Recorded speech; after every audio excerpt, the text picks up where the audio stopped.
السلام علیکم ورحمۃ اللہ تعالی وبرکاتہ۔ مرکز اہل سنت جامعہ رضویہ منظر اسلام کے یوٹیوب چینل ہم سبق درس نظامی میں آپ کا خیر مقدم ہے۔ پیارے بچوں، جنہوں نے اب تک ہمارے چینل کو سبسکرائب نہیں کیا ہے وہ ضرور سبسکرائب کر لیں اور بیل آئیکن یعنی گھنٹی بھی بجا دیں تاکہ ہر ویڈیو کی نوٹیفیکیشن اطلاع اپلوڈ کرتے ہی آپ تک پہنچ جائے، اور اپنے ساتھیوں سے بھی شیئر کریں۔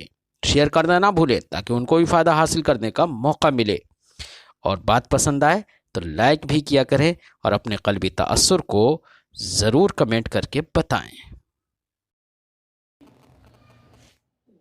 یا خیر من یمم العافون ساحتہ سعیا وفوق متون العنق الرسوم۔ یا خیرہ، خیر یہ منادہ ہے، منادہ مضاف ہونے کی وجہ سے منصوب ہے۔ یا خیرہ مراد ہے سرکار کی ذات۔ یا خیر من یمم، یمم اس کا معنی ہوتا ہے قصد کرنا۔ العافون عافی کی جمع ہے، اس کا معنی ہوتا ہے سائل، منگتے۔ ساحتن کا معنی چوکھٹ ہے نا، ساحتن کا معنی آنگن۔ سعین یہ العافونہ سے حال واقع ہے۔ ایسی فوقہ متون، یہ بھی فوقہ اپنے ماں باپ سے مل ملا کر یہ ظرف ہے اور یہ متعلق ہے ایک حال محذوف سے، جیسے ساعین ہے نا، سعین، ویسے راکبین یہاں پر حال محذوف ہوگا، سعین علی الاقدام و راکبین فوقا، یہ مراد ہوگا۔ متون متن کی جمع، پیٹھ کے معنی میں، اور العنق یہ ناقتن کی جمع ہے۔ کس کی جمع ہے؟ ناقتن کی جمع عنق، اس کا معنی ہوتا ہے اونٹنی۔ اور الرسم، رسم یہ رسوم کی جمع ہے، را کے فتح کے ساتھ رسوم۔ اس کا معنی ہوتا ہے وہ اونٹنی جو جب چلے تو زمین پر اس کے پیروں کے نشان بنتے چلے جائیں، تو وہ نشان بنانے والی ہے، اس لیے اس کو رسوم بطور مبالغہ کہا گیا، اسی کی جمع رسوم۔ فرماتے ہیں یا خیر من یمم العافون ساحتہ سعیا وفوق متون العنق الرسوم، اے وہ بہتر ذات جس کے در دولت پر منگتے کھڑے رہتے ہیں، یا جس کے در دولت کا منگتے قصد کرتے ہیں، سعین پیدل چل کر، کہ وہ مانگنے کے لیے جاتے ہیں جس کے در پر، تو پیدل جاتے ہیں۔ اور کتنے ایسے ہیں کہ راکبین فوق متون العنق الرسوم، کہ جو نشان بنانے والی تیز رفتار اونٹنیوں کی پیٹھوں پر چڑھ کر آتے ہیں، سوار ہو کر آتے ہیں۔ مطلب یہ ہے کہ قریب و بعید ہر جگہ سے جس کے منگتے ہر چہار جانب سے آئیں، یہ وہ ذات بہت اہم ذات ہوگی، وہ سرکار کی ذات ہے جن کی جانب پوری دنیا کے لوگ اپنی جھولیاں لے کر آتے ہیں۔ ومن هو الآیۃ الکبریٰ لمعتبر ومن هو النعمۃ العظمیٰ لمغتنم، یہ بھی من خیر پر معطوف ہے۔ یا من ہے اے وہ ذات جو کسی نصیحت حاصل کرنے والے کے لیے بڑی نشانی ہے۔ من ہوا الآیۃ الکبریٰ، جو بڑی نشانی ہے، لمعتبر نصیحت حاصل کرنے والے کے لیے، کہ نصیحت حاصل کرنے والا اگر نصیحت حاصل کرنا چاہے تو سرکار کی ذات کو دیکھ کر، کردار کو دیکھ کر وہ نصیحت حاصل کر سکتا ہے، برائیوں سے بچ سکتا ہے۔ اور فائدہ اٹھانے والے آدمی اگر فائدہ اٹھانا چاہے تو سرکار کی ذات سے فائدہ اٹھا کر دنیا و آخرت میں بالکل مالا مال ہو سکتا ہے ہر طرح سے ہے. تو وہ نعمت عظمیٰ ہے، بڑی نعمت بھی ہے. کوئی فائدہ اٹھانے والا چاہے تو فائدہ اٹھائے. فائدہ اٹھانے والوں نے ایسا فائدہ اٹھایا پوری دنیا کے لیے آج مذکور ہے، وہ پوری دنیا انہیں یاد کر رہی ہے نا. فرماتے ہیں وَمَنْ هُوَ الْآيَةُ الْكُبْرَى لِمُعْتَبِرٍ، اے وہ ذات جو نصیحت حاصل کرنے والے کے لیے ایک بڑی نشانی ہے. وَمَنْ هُوَ النِّعْمَةُ الْعُظْمَى لِمُغْتَنِمٍ، اغتنم یغتنم اغتنام، کسی چیز کو غنیمت جان لینا، فائدہ اٹھانا ہے. اور اے وہ ذات جو نفع حاصل کرنے والے کے لیے، غنیمت حاصل کرنے والے کے لیے نعمت عظمیٰ ہے، بڑی نعمت ہے. سرائت من حرم لیلا الی حرمی، چونکہ یہ فصل سابع ہے، معراج نبی صلی اللہ علیہ وسلم کا ذکر ہے اس میں. سرائت من حرم لیلا الی حرمی کما سر البدر فی داج من الظلم. سرا یسری سرین، رات میں چلنا، باب افعال میں اسرا، رات میں لے جانا. سبحان الذی اسرا بعبدہ لیلا من المسجد الحرام الی المسجد الاقصی. تو مسجد حرام سے مراد مسجد مکہ ہے، یعنی کعبۃ اللہ ہے، اور مسجد اقصی بیت المقدس. تو اللہ رب العزت نے نبی کریم صلی اللہ علیہ وسلم کو معراج میں جب بلایا تو سب سے پہلا جو سفر جو ہوا وہ مکہ سے بیت المقدس کا ہوا، جس کو قرآن نے بیان کیا. تو اس سفر کا اگر کوئی انکار کرے وہ تو کافر ہو جائے گا، کیونکہ قرآن کی مخالفت ہو جائے گی. تو اسی کی طرف اشارہ اس شعر میں کر رہے ہیں، کیونکہ آغاز معراج وہیں سے ہے. سرائت من حرم لیلا الی حرم، آپ رات میں ایک حرم سے دوسرے حرم کی طرف تشریف لے گئے.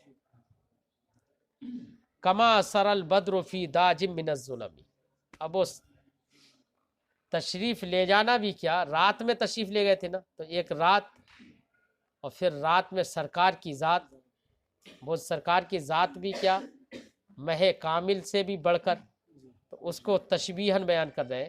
فرماتے کما سرل بدر فی داجم من الظلم، یہ آپ کا تشریف لے جانا راتوں رات یہ ایسے ہی ہے جیسے کہ ایک مہ کامل سخت شب تیرہ میں اگر چلے ہے، تو سخت شب تیرہ میں مہ کامل اگر گزرے اور چلے تو وہاں پر اندھیرا اندھیرا نہیں ہوگا، ہے روشنی ہوگی. فرماتے ہیں کہ وَسَرَيْتَ مِنْ حَرَمٍ لَيْلًا إِلَىٰ حَرَمٍ، آپ ایک حرم سے دوسرے حرم کی طرف رات میں تشریف لے گئے. کما سر البدر، تو کما میں ما مصدریہ ہوگا، اے کا سریل بدر، جیسے کہ چاند چلتا ہے، فی داجن من الظلم، داجن اے فی لیلن داجن، ہے نا، لیلن داجن. دجا یدجو، اس کا معنی ہوتا ہے تاریک ہونا، اندھیرا ہونا، سیاہ ہونا. لیلۃ مظلمہ، لیلت داجن اے لیلن داجن اے لیلن مظلمہ، یہ معنی ہوگا. من الظلم، یہ ظلمتن کی جمع ہے، تاریکی. آپ ایک حرم سے دوسرے حرم کی طرف تشریف لے گئے جیسے کہ مہ کامل اندھیری راتوں کی تاریکیوں میں چلتا ہے، اندھیری راتوں کی، ہاں شب تیرہ کی سخت تاریکیوں میں چلتا ہے، ویسے آپ لے گئے. اور ظاہر بات ہے اندھیرا جتنا زیادہ ہوگا پھر اس میں اجالا ہو تو وہ نمایاں نظر آئے گا. اصل مقصود ہے یہ بتانا کہ آپ تشریف رات میں لے گئے، تو یہ آپ کا تشریف رات میں لے جانا بھی یہ بھی یکتئے روزگار تھا ہے. تو یہ تشبیہ ہے، سرکار کے چلنے کو چاند کے چلنے سے تشبیہ دی ہے، ورنہ تو چاند بھی سرکار کی صدقے میں پیدا ہوا ہے. بس خالی کیا ہے، سرکار کا جانا وہ ہماری نگاہوں سے بھی غائب تھا، تو ہمارے لیے غیر محسوس ہے، مغیب ہے. اور بدر چاند تو ہم تو روزانہ دیکھتے ہیں لگ بھگ، سمجھے نا، یہ ہمارے لیے محسوس ہے. تو غیر محسوس کو محسوس سے سمجھانا ہے، ورنہ تو چاند کی کوئی حیثیت تھوڑی ہے. چاند تو نبی کے صدقے میں پیدا ہوا ہے، اور دیکھنے والوں نے دیکھا ہے، دیکھنے والوں نے بتایا ہے، حدیثوں میں ہے کہ سرکار کو دیکھا اور چاند کو دیکھا تو چاند کی روشنی سرکار کی روشنی کے سامنے ماند پڑ گئی. اعلیٰ حضرت نے تو ایک جگہ فرمایا اس کے بارے میں، سائے کے بارے میں، کہ دیکھنے والے تو یہ کہتے ہیں، جنہوں نے اپنی آنکھوں سے دیکھا وہ تو یہ کہتے ہیں کہ سایہ نہیں تھا، اور جنہوں نے کچھ نہیں دیکھا وہ کہتے ہیں کہ سایہ تھا. یہ کس دلیل سے کہتے ہیں؟ سمجھے نہیں. تو فرماتے ہیں سرایت من حرم لیلا الی حرم. نبی صلی اللہ علیہ وسلم آپ تو ایک حرم سے دوسرے حرم کی طرف تشریف لے گئے، رات میں تشریف لے گئے، جیسے کہ شب تیرا کی اندھیریوں اور تاریکیوں میں مہ کامل چلتا ہے، مہ کامل کے چلنے کی طرح. تو سرکار کی ذات کو مہ کامل سے تشبیہ دی ہے. ایک حرم سے، اچھا سرکار کے رات میں چلنے کو تشبیہ دی ہے چاند کے چلنے سے. ٹھیک ہے، یہ دونوں تشبیہ ہی ہیں، اور ادات تشبیہ میں کما میں کاف مذکور ہے، وجہ شب مذکور نہیں ہے، مگر ہے تو تشبیہ مجمل ہوگی. کیا ہوگی؟ یا یہ کہہ لو کہ دونوں طرف سے ایک ایک ہیئت منتزع کر لی گئی، دونوں طرف سے ایک ایک، کہ سرکار کا چلنا اور سرکار کی ذات کی طرف دیکھ کے اس کے روشنی کا تصور، اندھیری رات میں چلنا اور پھر روشنیوں کا تصور، یہ سب سے ایک ہیئت منتزع کرو. اور ادھر رات، اندھیری رات میں مہ کامل کا 14ویں کے چاند کا نکلنا ہے نا، تو اندھیری اور اس میں پھر چاند کا نکلنا، اس میں چمکنا، اس سے ایک ہیئت منتزع کرو، ایک ہیئت کو دوسری ہیئت سے تشبیہ دے دو، مرکب ہے. ٹھیک ہے. بدر اور ظلمت، داجی، لیل، ہے نا، ان سب میں مرات النظیر ہے. کیا ہے ان میں؟ مرات النظیر. ایسی سریتا اور سرا میں جناس اشتقاق ہے. وَبِتَّ تَرْقَى إِلَىٰ أَن نِلْتَ مَنزِلَةً مِّن قَابَ قَوْسَيْنِ لَمْ تُدْرَكْ وَلَمْ تُرَمِ. بِتَّ بَاتَ یبیتُ سے بِتَّ واحد حاضر کا صیغہ، واحد مذکر حاضر. بِتَّ ترقا، لیکن یہ ہے باتا یبیتُ بیتوتن کا معنی ہوتا ہے رات گزارنا، لیکن باتا بے معنی سارا بھی ہوتا ہے. کیا ہوتا ہے باتا بے معنی؟ یہاں پر سارا ہی کے معنی میں. بِتَّ ترقا، آپ بڑھتے رہے، آگے بڑھتے رہے. آپ کہاں تک بڑھے؟ رقیہ یرقا، آگے بڑھنا، ترقی کرنا. یہاں تک کہ الا ان نلتا منزلتن، یہاں تک کہ آپ نے ایک ایسا درجہ پا لیا. نالا ینالو باب سمیع سے، اس کا معنی حاصل کرنا. یہاں تک کہ آپ نے ایک ایسا درجہ، ایک ایسا مقام حاصل کیا. اب وہ مقام کون سا تھا؟ قاب قوسین کا مقام. کس کا؟ تو من سے اسی کا بیان ہے، منزلتن کا. آپ نے قاب قوسین کے مقام کو پایا. کون سا قاب قوسین؟ لم تدرک ولم ترمی، جو قاب قوسین کا درجہ اور مقام لم تدرک، نہ ہی اس کا ادراک کیا جا سکتا اور نہ ہی اس کا کوئی قصد کر سکتا ہے، نہ قصد کیا جا سکتا ہے. رام یروم قصد کرنا ہے. یہ قاب قوسین کون سا درجہ ہے؟ یہ اللہ رب العزت کے انتہائی قرب کو بتانا ہے. ہوتا کیا تھا عرب میں، عربی زبان کا یہ محاورہ ہے. اردو میں تو ہم قاب قوسین ہم نہیں بولتے ہیں انتہائی نزدیکی کو بیان کرنے کے لیے، سمجھے نہیں. لیکن عربی میں ہوتا یہ تھا کہ جب دو لوگ آپس میں صلح کرتے تھے اور اس بات کو ظاہر کرنا ہوتا تھا کہ میں آپ کے بہت قریب ہو گیا اب، تو کرتے یہ تھے کہ ہر ایک اپنی کمان کے کونے کو دوسرے کے کمان کے کونے سے ایسے ملا دیتا تھا. ٹھیک ہے، اس طریقے سے ملاتے تھے، تو اس کو قاب قوسین کہتے تھے، سمجھے نہیں؟ وہ ملاتے کیوں تھے؟ اس نزدیکی کا اظہار کرنے کے لیے، کہ گویا کہ دو قوسین، دو قوس جو ہے وہ مل گئی، انتہائی نزدیکی کو ظاہر کرنے کے لیے۔ یہاں پر بھی وہ مقام جو اللہ رب العزت کے نہایتی قرب میں، قرب کا مقام ہے، اس کو قاب قوسین سے تعبیر کیا گیا ہے، سمجھے نہیں؟ انتہائی قرب کو بیان کرنے کے لیے۔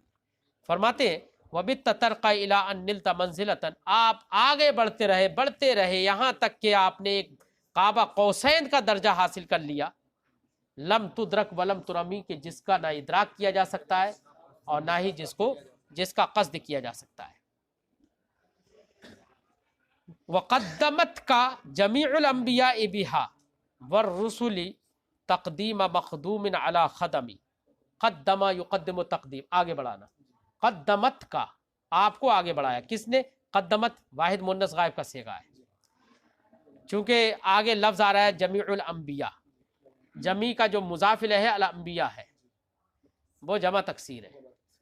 ایسے رسول، یہ رسول کی جمع ہے، وہ بھی جمع تکسیر ہے۔ جمع تکسیر واحد لفظاً واحد مؤنث کے حکم میں ہوتی ہے، سمجھے نہیں؟